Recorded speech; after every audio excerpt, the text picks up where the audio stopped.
Hello बच्चों, आप सभी का मेरे चैनल विद्या निकेतन पर बहुत बहुत स्वागत है और मैं हूँ सुनीता श्रीवास्तव। बच्चों, हम निबंध लेखन की इस श्रृंखला को आगे बढ़ाएंगे और आज का हमारा निबंध का विषय है पर्यावरण संकट या प्रदूषण एक भयानक समस्या।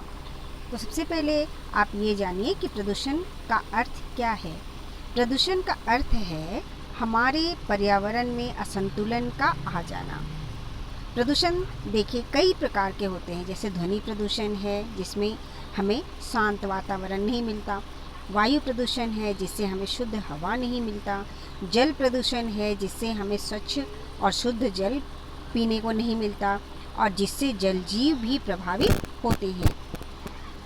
इसी तरह से मिट्टी का प्रदूषित हो जाना जिससे हमें शुद्ध भोजन या भोज्य पदार्थ नहीं मिलते। तो इस तरह से आप देखिए कि प्रदूषण एक भयानक समस्या है हमारे सामने। तो जैसा कि हम अपने निबंध की शुरुआत भूमिका से करते हैं, तो चलिए हम इस निबंध की शुरुआत भी अपनी इस भूमिका से करेंगे। प्रकृति ने पर्यावरण में कुछ ऐसी सुविधाएं दी हैं जिससे मनुष्य ही नहीं संपूर्ण प्राणी जगत जीवित रह सके। जैसे यहाँ पर किसके बारे में कहा जा रहा है? ऑक्सीजन के बारे में, पेड़ पौधों के बारे में। तो प्रकृति ने हमें जो पेड़ पौधे दिए हैं उसी से हमें क्या मिलते हैं? ऑक्सीजन मिलते हैं, जो कि हमारा प्राणवायु कहलाता है, जिससे हम सभी प्राणी सांस ले पाते हैं। लेकिन मनुष्य ने क्या किया? मनुष्य ने प्रगति की अंधी दौड़ में पर्यावरण को प्रदूषित कर दिया है। इससे पर्यावरण को इतना दूषित कर दिया है कि स्वयं उनका अस्तित्व ही संकट में पड़ गया है, क्योंकि लोग अंधाधुंध क्या कर रहे हैं? पेड़ों की कटाई कर रहे हैं। रोज नए नए कल कारखाने बनते हैं, रोज नए बिल्डिंग्स बनते हैं। उनकी वजह से क्या होते हैं? पेड़ पौधों को काट दिया जाता है।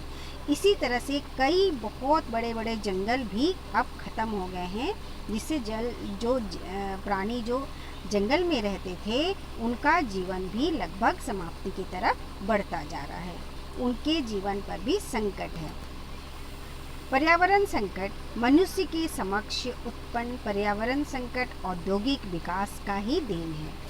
वैज्ञानिक प्रगति से प्राकृतिक संतुलन बिगड़ रहा है। वायुमंडल में एक ओर ऑक्सीजन की मात्रा कम हो रही है, तो दूसरी ओर क्या हो रही है? विषैले गैसों की मात्रा लगातार बढ़ती जा रही है।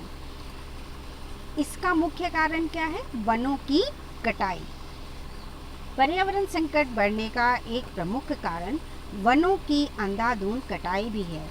पेड़ों की कमी होने से वायु के शुद्ध होने की प्रक्रिया प्रभावित हुई है। इस कारण मिट्टी का कटाव बढ़ रहा है और बाढ़ आदि की संभावनाएं भी बढ़ गई हैं। वनों में रहने वाले पशु पक्षियों के नष्ट हो जाने से भी प्राकृतिक संतुलन बिगड़ता जा रहा है।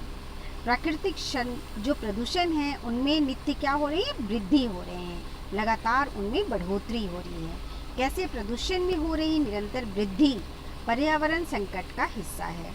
आज जहाँ वायुमंडल दूषित है, तो वहीं जल भी काफ़ी मात्रा में प्रदूषित हो चुका है, क्योंकि फैक्ट्रियों का जो निकास है, फैक्ट्रियों के जो मलबे हैं या जो वहाँ से निकलने वाली विषैले जो तरल वगैरह हैं, वो सब कहाँ जाके मिलते हैं? वो सब आसपास की नदियों में मिल जाते हैं, जिससे क्या होता है? वहाँ का जो पानी है, उन नदियों का जो पानी है, उन नहरों का जो पानी है, वो क्या हो जाता है? प्रदूषित हो जाता है।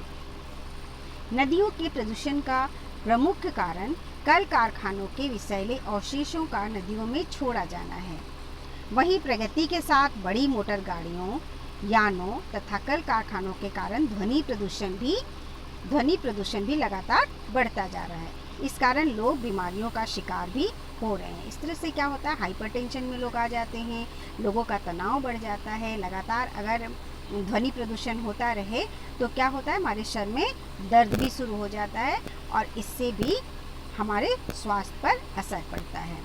पर्यावरण संकट का निवारण, कैसे हम इनका निवारण कर सकते हैं? पर्यावरण संकट को समाप्त करने के लिए हमें प्रकृति के साथ छेड़छाड़ की जो प्रवृत्ति है उस पर रोक लगाना होगा। वनों के विनाश को रोकना होगा और अधिक से अधिक वृक्षारोपण करना होगा।